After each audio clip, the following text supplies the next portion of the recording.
అందరికీ నమస్కారం.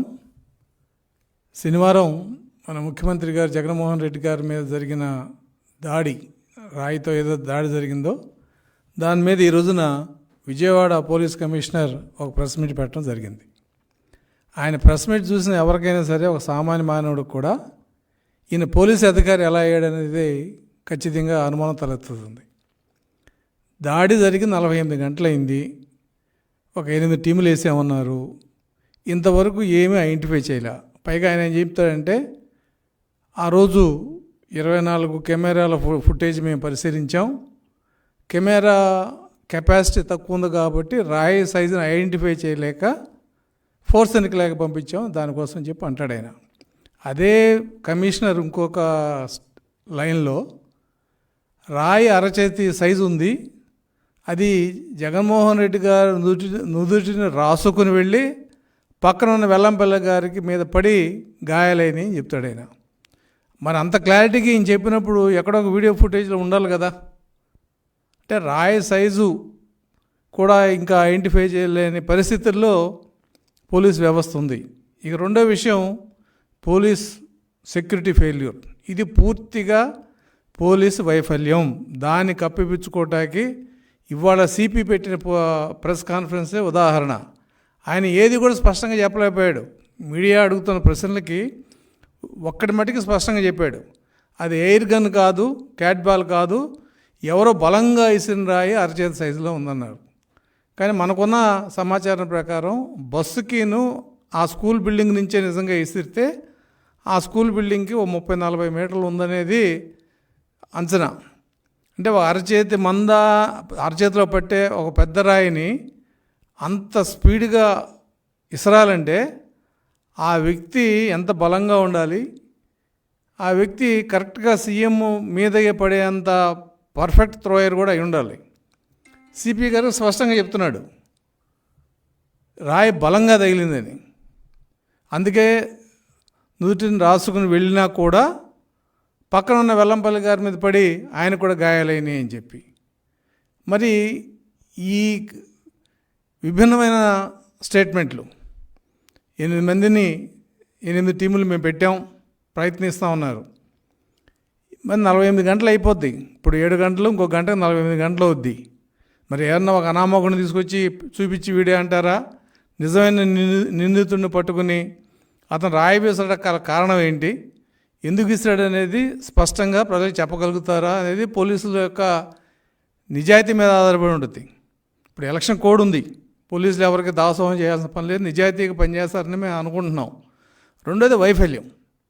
కరెంటు తీసేశారు, చెట్లు నరికేశారు. ఎక్కడికి వెళ్ళినా ముఖ్యమంత్రి చెట్లు నరకడం, తీగలు కట్ చేయటం, ఇదంతా సెక్యూరిటీలో ఒక భాగం అంటున్నారు. నిజంగా సెక్యూరిటీలో ఒక భాగం అవుతే నువ్వు సీఎం నడిచే దారిలో ప్రతి బిల్డింగ్ మీద కనీసం కానిస్టేబుల్ అన్నా పెట్టాలి. నువ్వు 14 మందిని 22 కిలోమీటర్లలో పెట్టానంటున్నావు. 14 మందిలో పక్కన ఉన్న బిల్డింగ్స్ మించి ఇటువంటి థ్రెట్ ఉంటుందనే కదా నువ్వు చెట్లు వైర్లు పీకేసింది. అయినప్పుడు ఎందుకు పెట్టలేకపోయావు? ఒక బిల్డింగ్ మీద ఒక కానిస్టేబుల్ అన్నా సీఎం గారు ముందుకు వెళ్ళిపోతే వాళ్ళు దిగి వచ్చేస్తారు. చెట్లు నరికిస్తున్నావు, కరెంటు తీగలు కట్ చేస్తున్నారు. కరెంటు లేనప్పుడు సీఎంకి ఎటువంటి సెక్యూరిటీ ఉండాలి? ఆయన బస్సు మీద ఉన్నప్పుడు ఖచ్చితంగా ఫ్లడ్ లైట్లు ఉండాలి, ఆయన చుట్టూ కూడా ఫ్లడ్ లైట్ వాచ్ ఉండాలి. మరి ఈ ప్రోటోకాల్ మరి పోలీసుకి తెలియదా?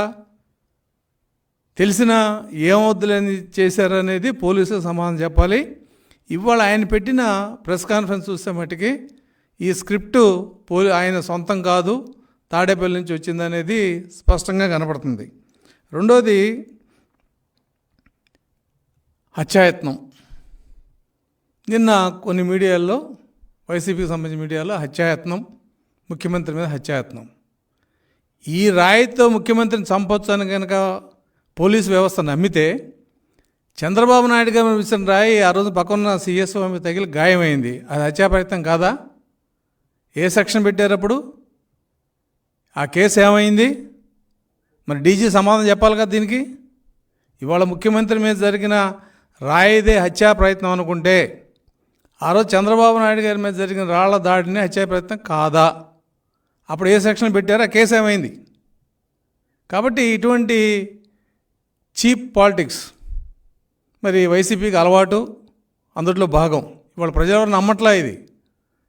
ఇంకొక విషయం ఏంటంటే 8 గంటల 4 నిమిషాలకి రాయితో దాడి జరిగింది. వెల్లంపల్లి గారికి గాయమైంది, ముఖ్యమంత్రికి గాయమైంది. ఈయన గవర్నమెంట్ హాస్పిటల్లో 11 గంటలకు వెళ్ళాడు. అంటే ఆ గాయంతోనే ఆయన ఈ బస్సు యాత్ర సాగించి ముగిసే టయానికి గవర్నమెంట్ హాస్పిటల్కి వెళ్ళడం జరిగింది.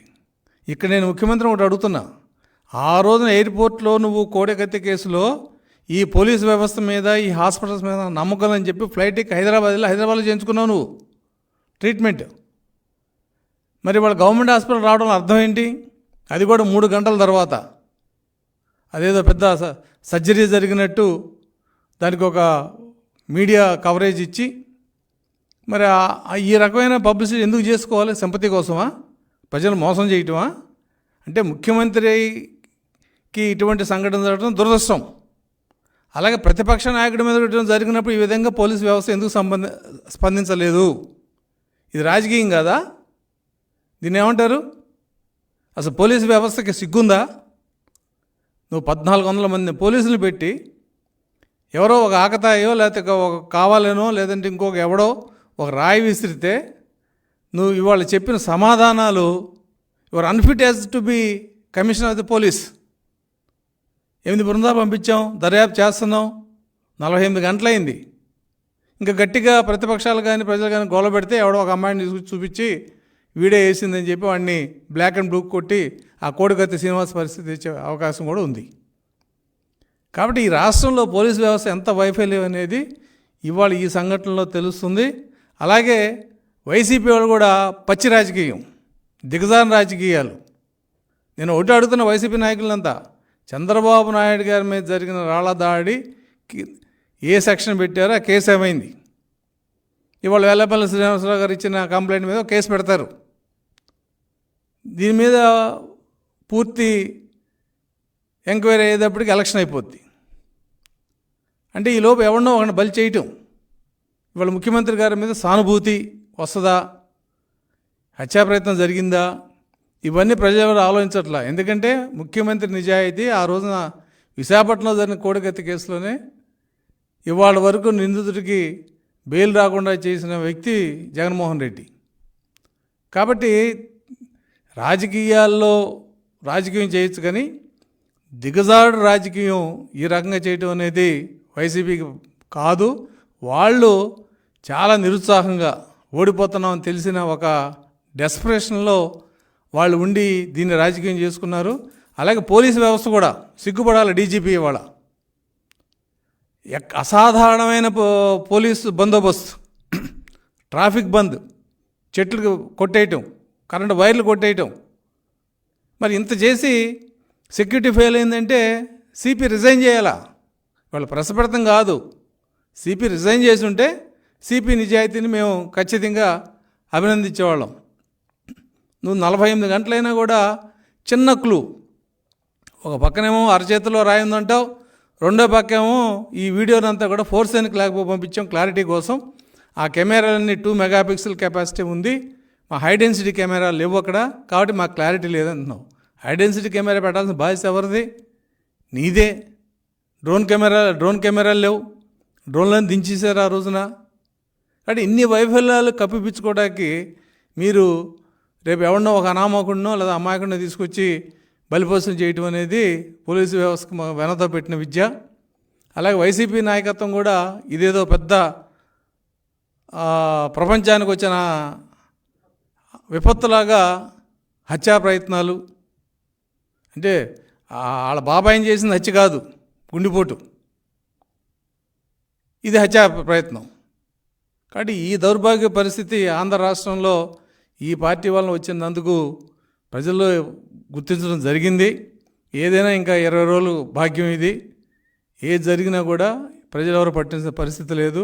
జగన్ మీద హత్యాప్రయత్నం జరిగిందా, లేదంటే ఆయనకు 2 కుట్లు పడ్డాయా, వెల్లంపల్లికి కన్ను మీద గాయమైందా, ఇవేవి ప్రజలు పట్టించుకోవట్లేదు, నువ్వు చెప్పుకుంటే తప్ప. ఎందుకంటే మీరు 8 గంటలు జరిగితే 11 దాకా గవర్నమెంట్ హాస్పిటల్కి క్యాంప్ అయిన తర్వాత వెళ్ళారంటే ఆ గాయం యొక్క తీవ్రత అందరికి అర్థమవుతుంది. కోడికత్తి కేసులో ఎమ్మటే నువ్వు నెక్స్ట్ ఫ్లైట్లో వెళ్ళిపోయావు హైదరాబాదు. మరి ఇక్కడ ఎమ్మటే అంబులెన్స్ ఉంటుంది కదా వెనకాల, మరి అంబులెన్స్లు ఎమ్మటి తీసుకురావాలి కదా గవర్నమెంట్ హాస్పిటల్కి.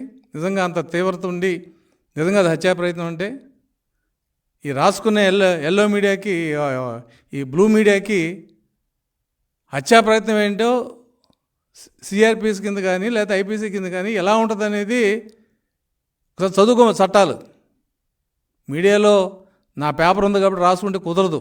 హత్యా ప్రయత్నం అంటే ఏంటి, దానికి ఒక స్పెసిఫిక్ ఎవిడెన్స్ ఉండాలి. రాయదగిలితే హత్యా ప్రయత్నం అనుకుంటే ఈ ఈ ఈ ఆంధ్ర రాష్ట్రంలో కొన్ని లక్షల కేసులు పెట్టుకోవాలి. రాళ్లదాళ్ళు జరిగినప్పుడు జరిగే ప్రతి గాయానికి హత్యా ప్రయత్నాన్ని పేరు పెట్టుకుంటే. కాబట్టి వైసీపీ ఇంత దిగజాడు రాజకీయాలు చేసిన అవసరం లేదు. ఎందుకు చేస్తుందంటే ఓడిపోతున్న భయం పట్టుకుంది. ఓడిపోతారు కూడా ఖచ్చితంగా. జూన్ 4 తర్వాత ప్రమాణ స్వీకారం చేసే చంద్రబాబు నాయుడే. అది తెలిసి ఏ చిన్న అవకాశాన్ని వదులుకోకుండా ఇది మాస్టర్ ప్లాన్ చేసి ఇట్లా చేశారా, లేదంటే అసలు రాయి తగిలిందా లేదా, దండలో ఏదైనా పార్ట్ తగిలిందా లేదనేది ఆ యాంగిల్లో సిపి ఎక్కడ కూడా చెప్పలేదు. ఆయనకి వేసిన పెద్ద గజమాల వలన అక్కడేమైనా గీసుకుందా, మరి వెల్లంపల్లి గారికి మాత్రమే ఆ రాయి తగిలిందా, ముఖ్యమంత్రి తగలలేదా, వీటి మీద ఎక్కడ సిపి మాట్లాడాల. ఆయన చెప్పిన రెండే విషయాలు, అది ఎయిర్ గన్ను కాదు, క్యాట్ బాల్ కాదు, అరచేతి దాంట్లో మందం పట్టే రాయేది, మేము వీడియో క్లారిటీ లేదు కాబట్టి ఫోర్స్ అండ్ క్లాక్ పంపించాము, 8 బృందాలు పనిచేస్తున్నాయి. ఇది ఆయన చెప్పిన సమాధానం 48 గంటల తర్వాత.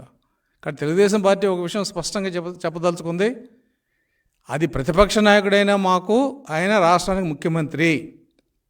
రేపొద్దు చంద్రబాబు నాయుడు గారు ముఖ్యమంత్రి అవడం అనేది తూర్పున సూర్యుడు ఉదయించడం అంత సత్యం. అప్పుడు కూడా ఈ వ్యవస్థ ఆయనకి సెక్యూరిటీ ఇవ్వాలి. ఇటువంటి చేతగాని వ్యవస్థను పెట్టుకుంటే ముఖ్యమంత్రికి హాని ఖచ్చితంగా ఉంటుంది.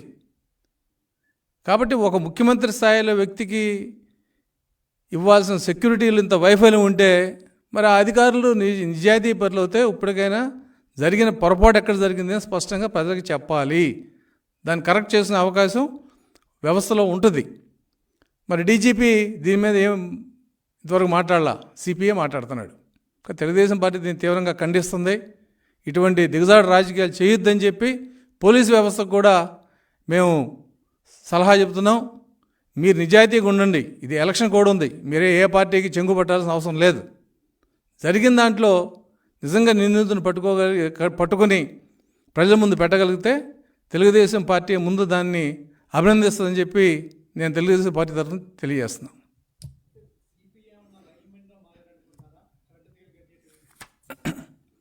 ఇది విచిత్రం. జగన్మోహన్ రెడ్డి గారు ఎక్కడికి వెళ్ళినా కూడా చెట్లు కొడతాం, కరెంటు తీగలు కొట్టేయటం, కట్ చేయటం. మరి ఏంటో మరి ఇది. మరి మోడీ గారు వచ్చినప్పుడు ఎక్కడ ఏమి ఒక చిన్న మొక్కను కూడా తీలా. మరి ఈయన సెక్యూరిటీ గురించి ఇంత చేస్తున్నప్పుడు 1400 మంది పోలీసులు 22 కిలోమీటర్లు మేము కవరేజ్ చేసామని చెప్తున్నాడు సిపి. మరి ఏం సెక్యూరిటీ చేశారు? కరెంట్ లేదని తెలుసు, మరి అక్కడ లైటింగ్ అరేంజ్ చేసుకోవాలి కదా, ఫ్లడ్ లైట్లు అరేంజ్ చేసుకోవాలి. పక్కన బిల్డింగ్స్ ఏమైనా ఉంటే దగ్గరలో 10-15 మీటర్లు కానీ బిల్డింగ్స్ ఉంటే పోలీసు కానిస్టేబుల్ని పెడతారు, అది చేయలా. ఇది ఖచ్చితంగా వైఫల్యం. నేను చెప్పేది అదే, మీరు కరెంటు తీసినప్పుడు ముఖ్యమంత్రి స్థాయి వ్యక్తి క్యాన్వాస్ చేస్తున్నప్పుడు బస్సు మీదకి ఉన్నప్పుడు ఆయనకి కావాల్సిన లైటింగు, చుట్టుపక్కల చీకటి ఉండదు కాబట్టి ఫ్లడ్ లైట్లు వేసి అక్కడ నిజంగా ఏం జరుగుతుంది ఏంటి అనేది ఖచ్చితంగా చేయాల్సిన బాధ్యత పోలీసు వ్యవస్థ మీద ఉంది. అది చేయలేదంటే ఏంటి? మీ వైఫల్యం. కరెంటు తీయటం అనేది ఒకవేళ ప్రోటోకాల్లో కరెంటు వైర్లు పైన ఉంటాయి కాబట్టి దగ్గరలో బస్సు ఎత్తులో ఉంది కాబట్టి ఏదైనా ప్రమాదం ఉందని తీయచ్చు. చెట్లు కొట్టేయడం ఎందుకు కొట్టేస్తున్నావు? చెట్ల చాటు నుంచి ఏదైనా ఇటువంటి ప్రమాదం జరుగుతుందని చెట్లు కొట్టేస్తున్నావు. మరి జరిగిన ప్రమాదానికి బాధ్యులు ఎవరు? నువ్వు చేసిన సెక్యూరిటీ మెజర్స్ అన్నీ ఫెయిల్ అయినాయి, వైఫల్యం కనపడుతుంది. దీనికి పోలీసు వ్యవస్థ సమాధానం చెప్పాలి.